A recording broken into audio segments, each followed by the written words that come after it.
Chronicles of Narnia by C.S. Lewis. The Silver Chair. Chapter 10. Travelers Without the Sun. "Who's there?" shouted the three travelers. "I am the warden of the marches of Underland, and with me stand 100 Earthmen in arms," came the reply. "Tell me quickly who you are and what is your errand in the deep realm." "We fell down by accident," said Puddleglum, truthfully enough. "Many fall down and few return to the sunlit lands," said the voice.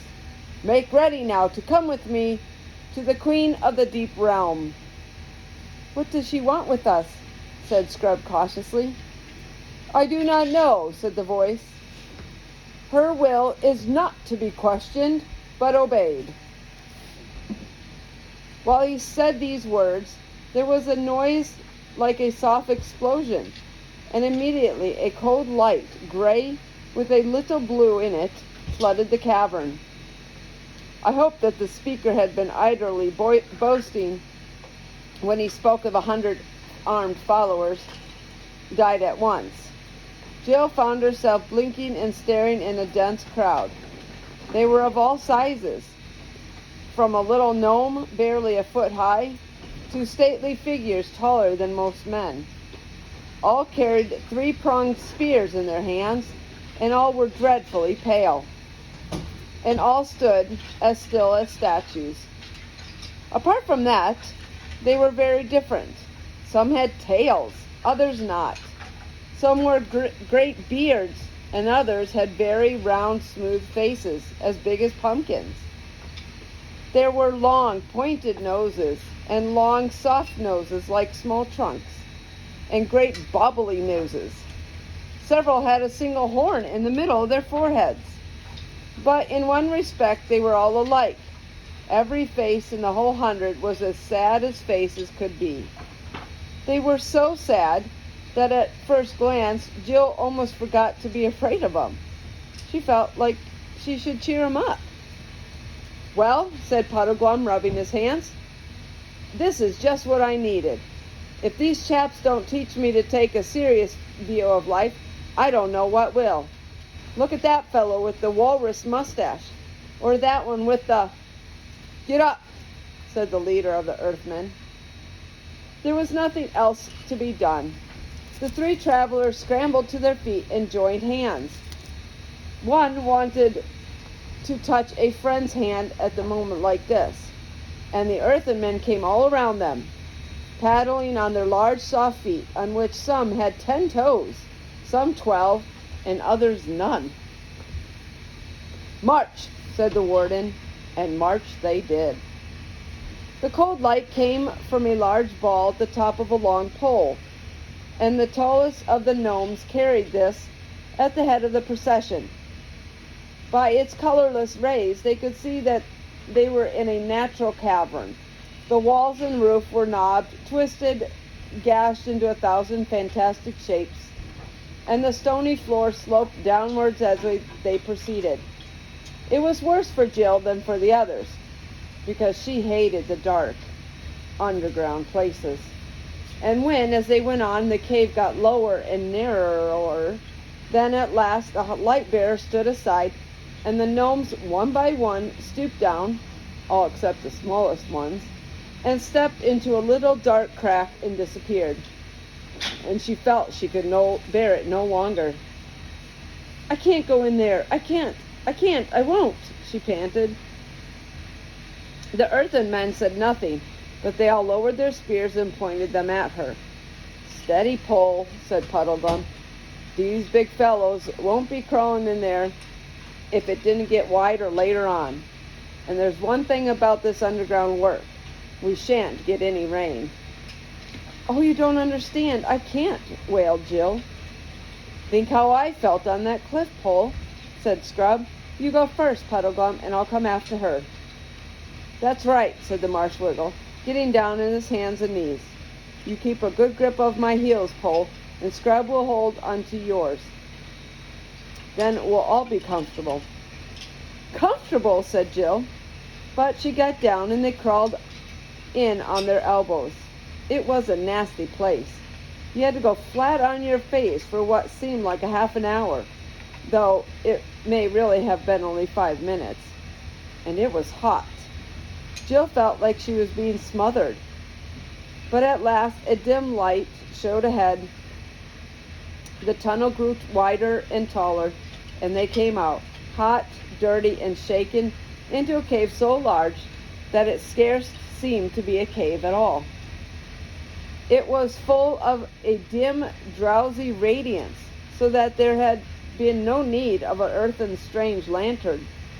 The floor was soft with some kind of moss, and out of it grew many strange shapes, branched into tall like trees, but flabby like mushrooms. They stood too far apart to make a forest. It was more like a park. The light greenish gray seemed to come both from them and from the moss, and it was not strong enough to reach the roof of the cage, which must have been a long way overhead. Across the mile soft, sleepy place they were now made to march. It was very sad, but with a quiet sort of sadness like soft music. Here they passed dozens of strange animals lying on the turf, either dead or asleep. Jill could not tell which. They were mostly of a dragonish or bat-like sort. Puddleglum did not know what any of them were.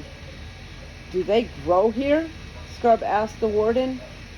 He seemed very surprised at being spoken to, but replied, "No, they are all beasts that have found their way down by chasms and caves, out of the overland and into the deep realm.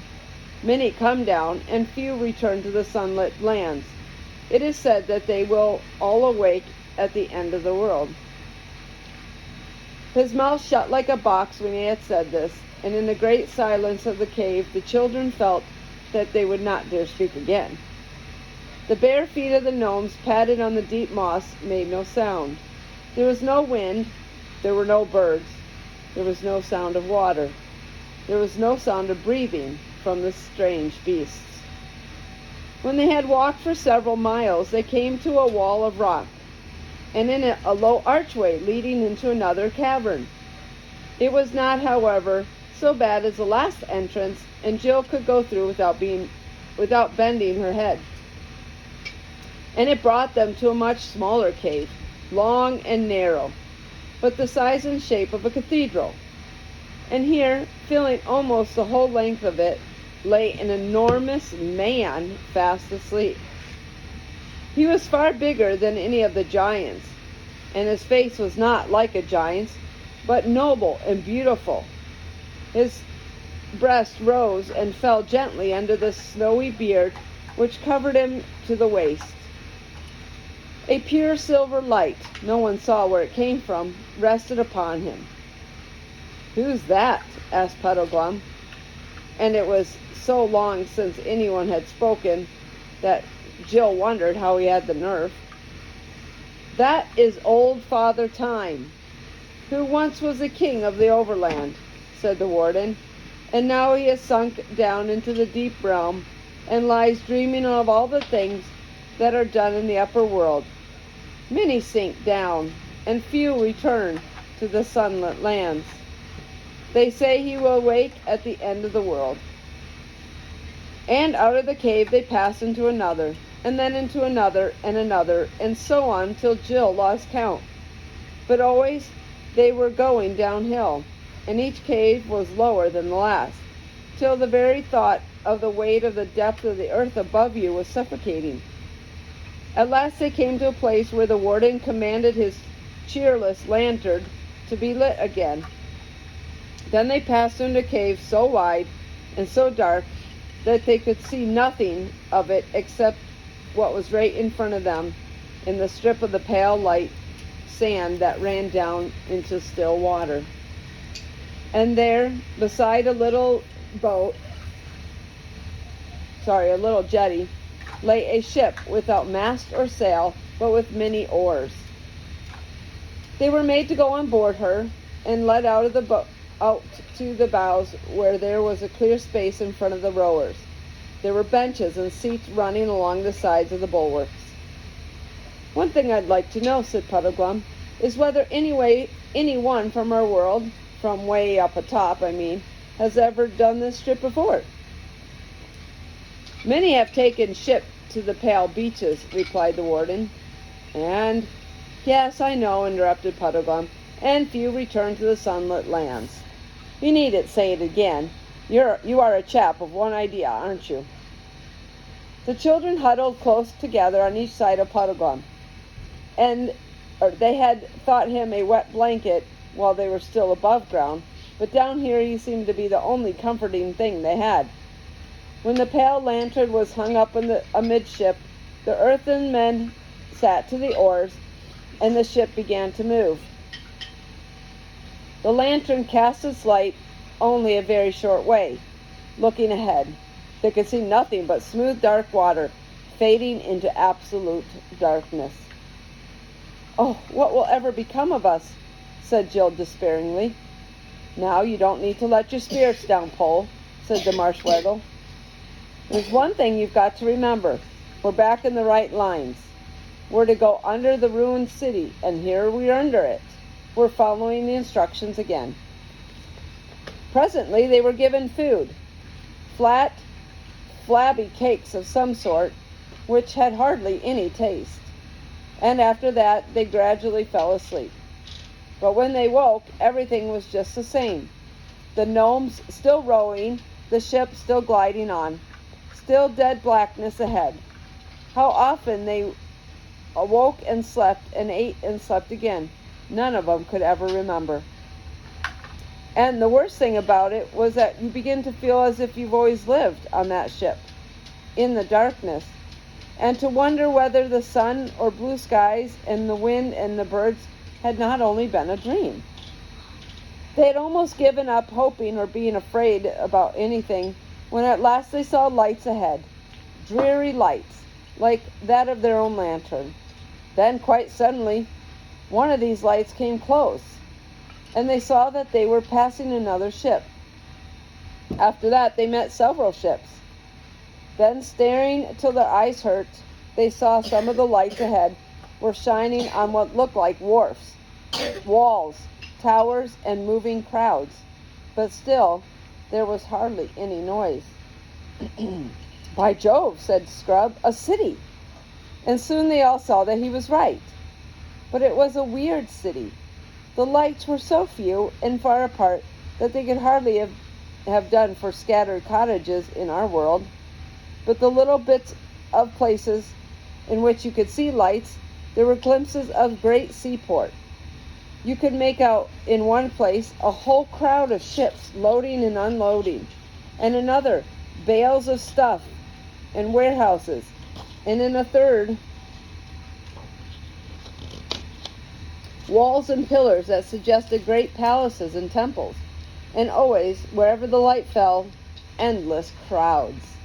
Hundreds of earthen men, jostling one another as they padded softly about their business in narrow streets, broad squares, or up great flights of steps. Their continued movements made a sort of soft murmuring noise as the ship drew nearer and nearer. But there was not a song or a shout or a bell or a rattle of a wheel anywhere. The great city was quiet and nearly as dark as the inside of an anthill. At last their ship was brought alongside a quay and made fast. The three travelers were taken ashore and marched up to the city. Crowds of earthen men, no two alike, rubbed shoulders with them in the crowded streets, and a sad light fell on many sad and grotesque faces. But no one showed any interest in the strangers. Every gnome seemed to be as busy as it was sad, though Jill never found out why they were so busy about. But the endless moving, shoving, hurrying, and soft pad, pad, pad went on. At last they came to what appeared to be a great castle, though a few of the windows were lighted. Here they were taken in and made to cross a courtyard, and to climb many staircases. This brought them to the end of a great, murky lit room. But in one corner of it, oh joy, there was an archway, filled with a quite different sort of light. an honest, yellowish, warm light of such a lamp as humans use. That what showed us by this light inside the archway was a foot of a staircase which wound upwards, even upward between walls of stone. The light seemed to come from the top. The two earthen men stood one on each side of the arch like sentries or footmen. The warden went up to these two steps and said, as if it were a password, "Many sink down to the underworld, and few return to the sunlit lands," they answered, as if it were the countersign. When all three put their heads together and talked, at last two of the gnomes in waiting said, "I tell you, the Queen's grace is gone from hence on her great affair. We have best kept these top dwellers in a strait prison till her homecoming. Few return to the sunlit lands." At that moment the conversation was interrupted by what seemed to be Jill in the most delightful noise in the world. It came from above, from the top of the staircase, and it was a clear, ringing, perfect human voice, the voice of a young man. "What coil are you keeping down there, Multhagothrum?" it shouted. "Overworlders? Ha! Bring them up to me, and that presently." "Please it be your highness to remember," began Multhagorum. The voice cut him short. "It pleases my highness principally to obey. Old murderer, bring him up," it called. Multhagothrum shook his head, motioned to the travelers to follow, and began going up the staircase. At every step the light increased. There were rich tapestries hung on the walls, and lamplight shone golden through the thin curtains of the staircase head. The earthmen parted the curtains and stood aside. The three passed in. There they were in a beautiful room, richly tapestried, with a bright fire on a clean hearth, and red wine and cut glass sparkling on the table. A young man with fair hair rose to greet them. He was handsome, and looked both bold and kind, though there was something about his face that didn't seem quite right. He was dressed in black, and altogether looked a bit more like Hamlet. "Come, overworlders," he cried, "but stay a moment. I cry you mercy. I have seen you two fair children, and this your strange governor, before. Was it not you three that met me by the bridge on the borders of Ettinsmore, when I rode there by my lady's side?" "Ah, you are the Black Knight who never spoke," exclaimed Jill. "And was that lady the Queen of the Underland?" asked Puddleglum in no friendly voice. And Scrub, who was thinking the same, burst out, "Because if it was, I think she was jolly mean to send us off to a castle of giants who intended to eat us. What harm had we ever done her, I should like to know?" "How?" said the Black Knight with a frown. "If you were not so young a warrior boy, you and I must fought to the death on this quarrel. I can hear no words against my lady's honor. But if this you may be assured, that whatever she said to you, she said of good intent. You do not know her. She is the best of all virtues, as truth and mercy, consistency, gentleness, courage, and the rest. I say what I know. Her kindness to me alone, who can in no way reward her, would make an admirable story. But you shall know and love her hereafter. Meanwhile, what is your errand in the deep lands?" But before Puddleglum could stop her, Jill blurted out, "Please, we are trying to find Prince Ryland of Narnia." And then she realized what a frightful risk she had taken. These people might be enemies. But the knight showed no interest. "Ryland? Narnia?" he said carelessly. "Narnia? What land is that? I have never heard the name. It must be 1,000 leagues from these parts of the overworld that I know. But it was a strange fantasy that brought you seeking this, how do you call him, Brillian? Trillian? in my lady's realm. Indeed, to my certain knowledge, there is no such man here." He laughed very loudly at this, and Jill thought to herself, I wonder is that what's wrong with his face? Is he a bit silly?" "We had been told to look for a message on the stones of the city ruins," said Scrub, "and the words we read were under me." The knight laughed even more heartily than before. "You were more deceived," he said. "Those words meant nothing to your purpose. Had you just asked my lady, she could have given you better counsel. For those words were all that is left of a long script, and in the ancient times, as she well remembers, expresses this verse: Though under earth and throneless now I be, yet while I lived all earth was under me. From which it is plain that some great king of the ancient giant who lies buried there caused this boast to be cut in the stone over his sepulchre, though the breaking up of some stones and the carrying away of others for new buildings and the filling up of the cuts with rubble has only left 2 words that can still be read. It is not the merriest jest in the world that you should have thought that they were written to you." This was like cold water down the back to Scrub and Jill, for it seemed to them very likely that the words had nothing to do with their quest at all, and they had been taken by mere accident. "Don't you mind him," said Puddleglum.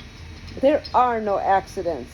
Our guide is Aslan, and he was there when the giant king caused the letters to be cut. He already knew all things that would come from them, including this. This guide of yours must be a long-liver friend," said the knight with another of his laughs. Jill began to find them a little irritating. "It seems to me, sir," said Puddleglum, "that this lady of yours must be a long-liver too, if she remembers the verse as it was written when they first cut it." "You shrewd frog-face," said the knight, clapping Puddleglum on the shoulder and laughing again. "And you have hit the truth. She is divine race. She knows neither age nor death. I am the more thankful to her for all her finite bounty to such a poor mortal wretch as I. For you must know, sirs, I am the man under most strange afflictions, and none of the king's graces would have had patience with me." "Patience," said I, "but it goes far beyond that. She has promised me a great kingdom of Overland, and, when I am king, her own most gracious hand in marriage. And but the tale is too long for you to hear fasting and standing. Hi there, some of you, bring wine and updwellers' food for my guests. Please you, be seated, gentlemen. Little maiden, sit in this chair. You shall hear it all."